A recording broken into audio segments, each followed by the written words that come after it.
In this video, I am going to discuss what does it mean by a program, why we write program, and how it is possible to write a program. So we'll learn about these basic things. See, in the previous videos, already we have discussed that our computers can understand binary form of language. So there are some predefined set of instructions that a processor or a CPU can understand, and we have to use those instructions for performing a task. Now, what does it mean by task here? So let us understand why we need computers. What is the purpose of using computers? We use computers for performing computational tasks. So what is this computational task? All those tasks which are done using pen and paper, the computations.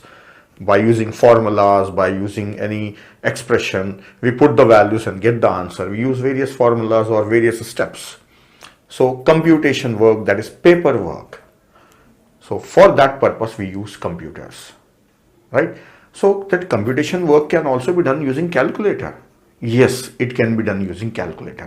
So let us understand first how we use a calculator, and then I'll show you how we can use computers and what does it mean by programming. We use calculator like this. See, for example, if I have two numbers and I want to add them, first number is 13 and second number is 27, and I want to add them. So take a calculator, hit first number 13 and then press plus, then hit second number 27, then press equal to sign. So I'll be pressing plus sign and equal to sign, and finally I get the answer, that is 40. So I can use a calculator for adding two numbers, a simple task. So I don't need a computer for this one. Then next, if I have a list of numbers and I want to calculate average of those numbers, so I'll just write down few numbers here: 10, 15, 8, 6, 9, 5, 12, 13. So 1, 2, 3, 4, 5, 6, 7, 8. I will add few more numbers, 11 and 16. So I have total 10 numbers and I want to find average of these numbers. Then how to use a calculator? Now watch it. I have to enter or hit 10 for the first number, then plus the next number, then plus the next number, plus next number. I have to go on adding them, and that sum will be getting accumulated. So finally, I'll get the total of all these numbers. Like total is 105 for these numbers. Then I should also have the count of numbers. Total how many numbers I have? 10 numbers I have. Then that total I should divide it by 10. Then I get the result, that is 10.5. Here calculator doesn't know how to find the average. I should know how to find the average. So for finding an average, I should have the list of numbers and I should go on adding them, and then I should divide them by number of numbers, that is 10. Then I get a result, right? This is not a simple operation. This was a simple operation. This is having a procedure. Yes, there is a procedure for finding average. Now similarly, there is a procedure for finding the maximum number or the total number of numbers. There is a procedure for searching a particular number in this list. So for various things there are some procedures. And if you have learned about statistics, then I want to find a mean of these numbers or median of these numbers. So there is a procedure for this. If you want to sort these numbers, then there is a procedure. So calculator doesn't know the procedure, means the steps involved for completing a particular task. Now, how we know it? Our teachers has taught us that procedure. So we know the procedure, right? So same procedure, can we teach it to calculator itself, so that just we will tell we want average. It should ask what are the numbers.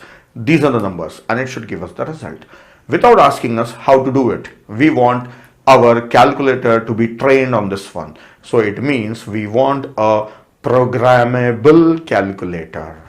Yes, that's it.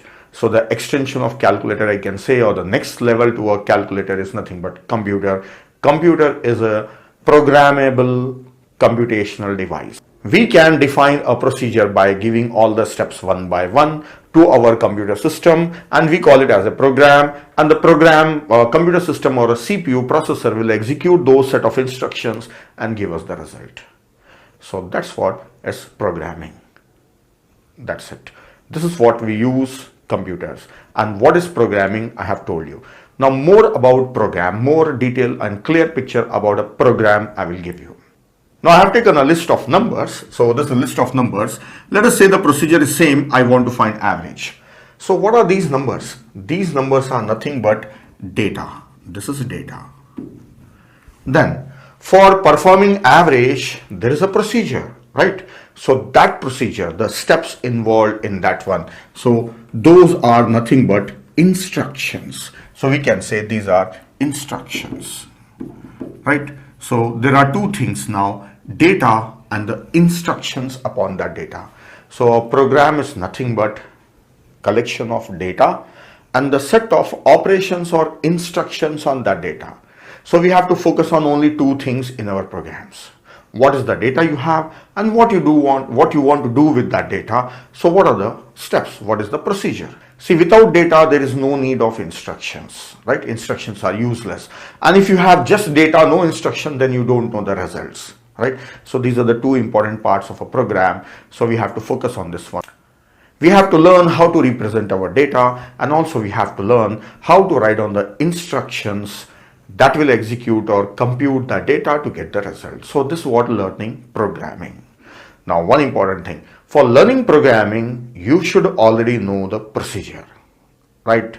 This is the very important point. Here the most of the students get confused. They think that learning programming will make them learn procedure. No, learning procedure is different and writing programs is different.